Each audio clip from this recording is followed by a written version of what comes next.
Hello and welcome to On Second Thought, a bonus series from And the Runner-Up Is. On February 13th, 2019, I released the episode of And the Runner-Up Is on the 1975 Best Picture race, where we discussed Dog Day Afternoon as the likely runner-up that lost Best Picture to One Flew Over the Cuckoo's Nest. But on second thought, what if the runner-up was really Nashville? I never cared too much for games, and this one's driving me insane. You're not half as free to wander as you claim. But I'm easy, yeah, I'm easy. Give the word, I'll play your game. So that's how it ought to be, because I'm easy. Hello and welcome back to On Second Thought, a bonus series from And the Runner-Up Is, where we discuss another Best Picture nominee that could have been a runner-up, but that we did not cover as the runner-up on the main show. Today we are revisiting 1975. We talked about Dog Day Afternoon as the runner-up to One Flew Over the Cuckoo's Nest on the main show, but today we're discussing whether, instead of Dog Day Afternoon, it was actually Nashville that was the runner-up.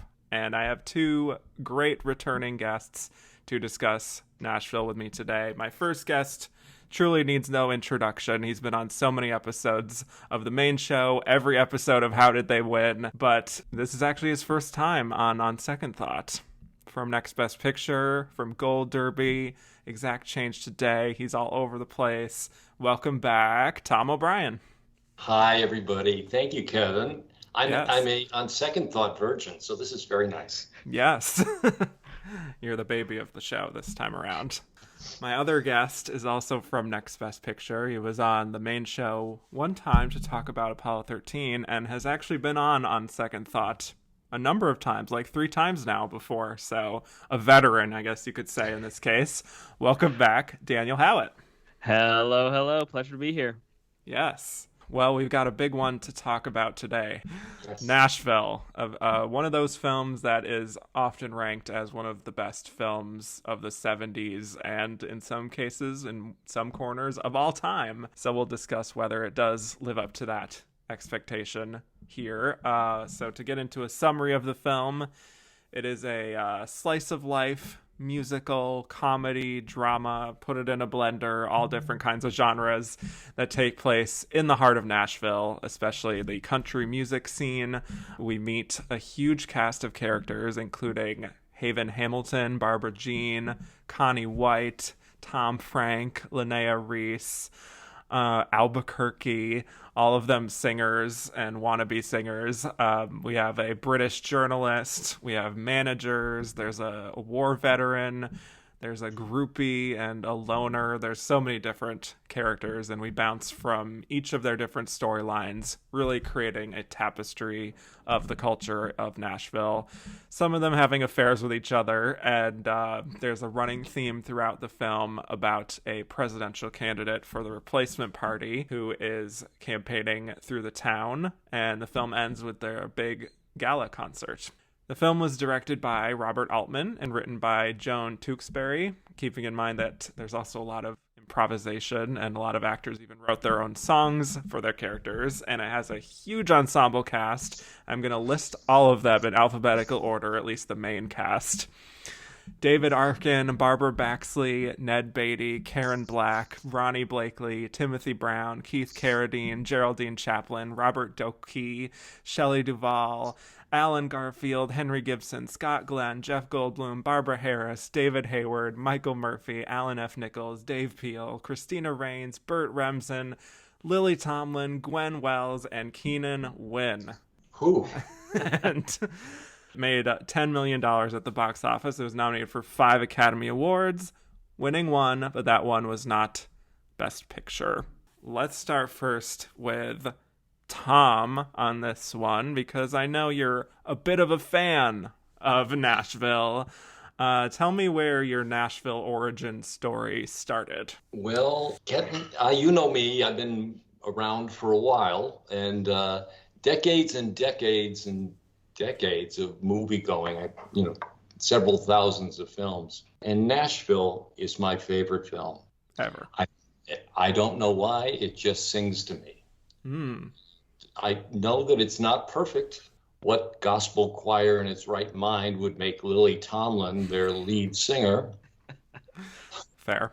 But there is something about it that captured the way 1975 was then. The upside downness of it. No one, it was after Watergate, it was after Vietnam. The country was directionless, and it just captured a moment in time unlike any other film that I had ever seen, or I'm not sure that any film has captured the zeitgeist of its time more than Nashville did of the confusing time of the mid 1970s. It opened 1975 in the summertime after a rave from Pauline Kael, I guess, and which got a lot of critics ticked because she got an early look at it. So that tipped me off that this might have been something special. And when I first saw it, I remember the credits going up and the ushers coming down, and they were cleaning the place, and I was still in my seat. Wow. It just hit me. And I saw it twice more that week. So I'm not probably the most objective person to talk about it, but nonetheless, I'm thrilled to have a chance to share a film that I love. Wow. Well, before I get to Daniel, I was wondering if you could speak to like the actual experience of seeing it in a theater, especially like that final scene and just the actual atmospherics of the film, if you can recall.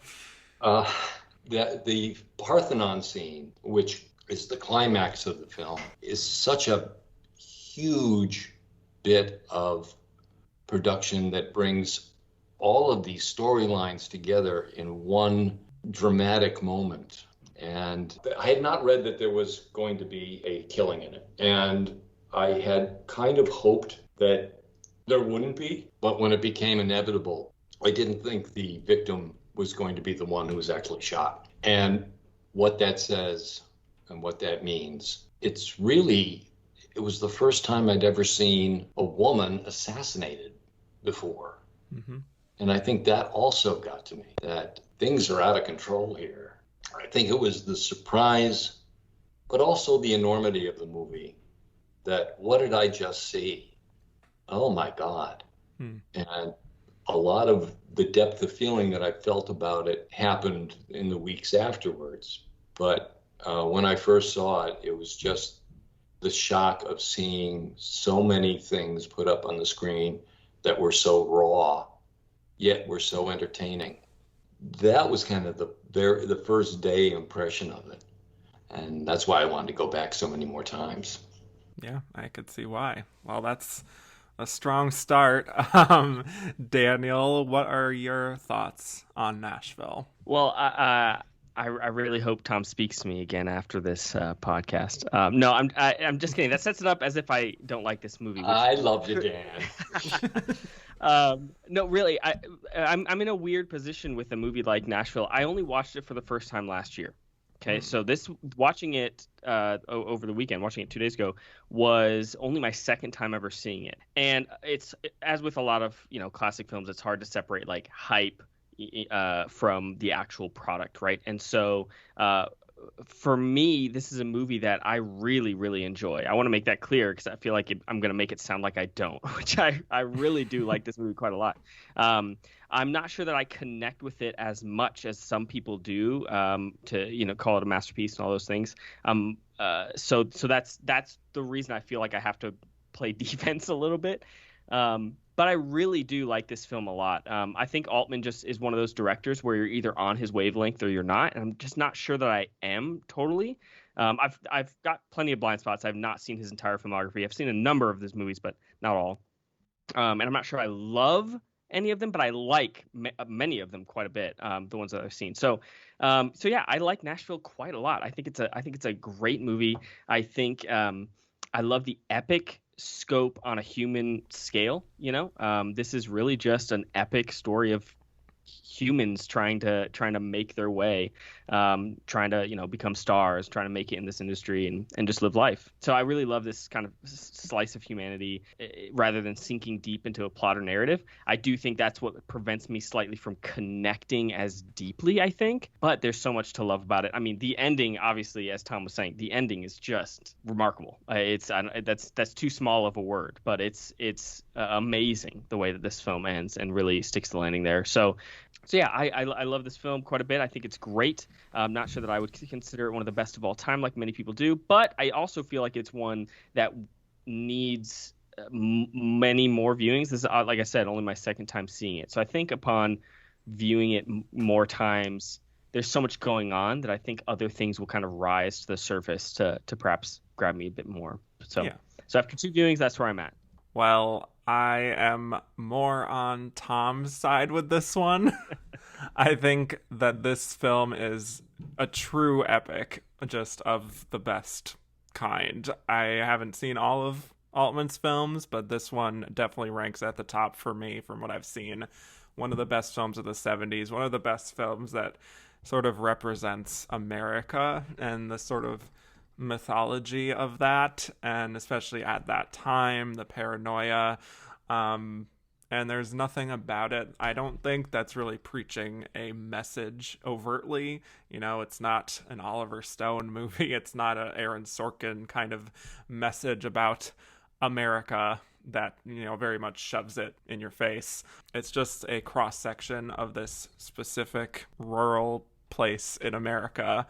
And it becomes this really fascinating allegory, I think, for just the American spirit and just the idea of having ambition and celebrity and politics and the sort of mix of that, finding community and making mistakes and sort of picking yourself back up again at the end of that. It truly is like an American film through and through. And I think that's why it comes to represent something so defining for so many people. How it's been 50 years now since this film has come out, and it still is hitting, I think, on so many different levels. But then also, you can look at it and be like, look at all these metaphors and these grand messages. You can also just watch this film and be entertained by it and just see it as like a charming slice of life film with some funny moments and some really upsetting moments. Just seeing it like more as a character piece. And we can certainly get into more of the themes later on, but I just sort of wanted to dive into this cast before we talk about any of that. It's just an incredible cast, one for the ages. And I was wondering if either of you had a storyline in particular that resonated more than others for you, because I do think a lot of the storylines are fascinating and really integral to just building a really strong piece. But I've always resonated with Lily Tomlin as Linnea, and then of course Barbara Jean, played by Ronnie Blakely, is great. I think really no surprise that either of them were the ones singled out at the Oscars. But is there a storyline that either of you wanted to dive into a little more that resonated? Boy, it changes every time I see it. Mm-hmm.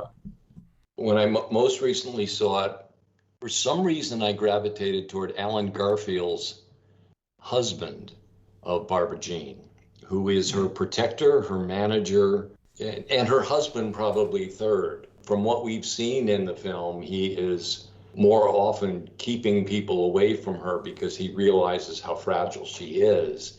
And he also needs to do that because if people ever saw that, the Barbara Jean image would be shattered.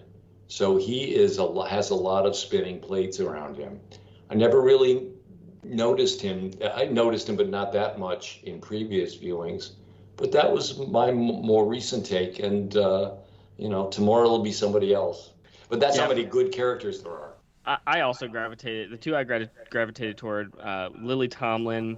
I don't know if it's just because I'm a dad and always thinking about wanting to be a good dad, but watching the interactions between their whole family, where I'm going to forget every character's name because there's just too many, but where Lily Tomlin's husband is just ignoring the kids and talking over them. It's so obvious that he's just not seeing them because they're deaf, and it's that was just heart wrenching to me. So that storyline throughout the whole thing was really what gravitated towards me, or for me. But then also Sulene, actually, her storyline is funny, but then obviously turns really uncomfortable and sad. And then brings it back to funny again. And I think we all know the people who just don't have self-awareness, really. And so, yeah, I really gravitated towards that. I think her performance is really phenomenal, too. Thank you for listening to this preview of On Second Thought, a bonus series from And the Runner-Up Is. If you liked what you heard and want to hear more, please go to patreon.com/andtherunnerup.is and become a patron. Only $3 a month will get you access to bonus episodes, a Slack channel, and early access to regular episodes. Thank you so much for your consideration.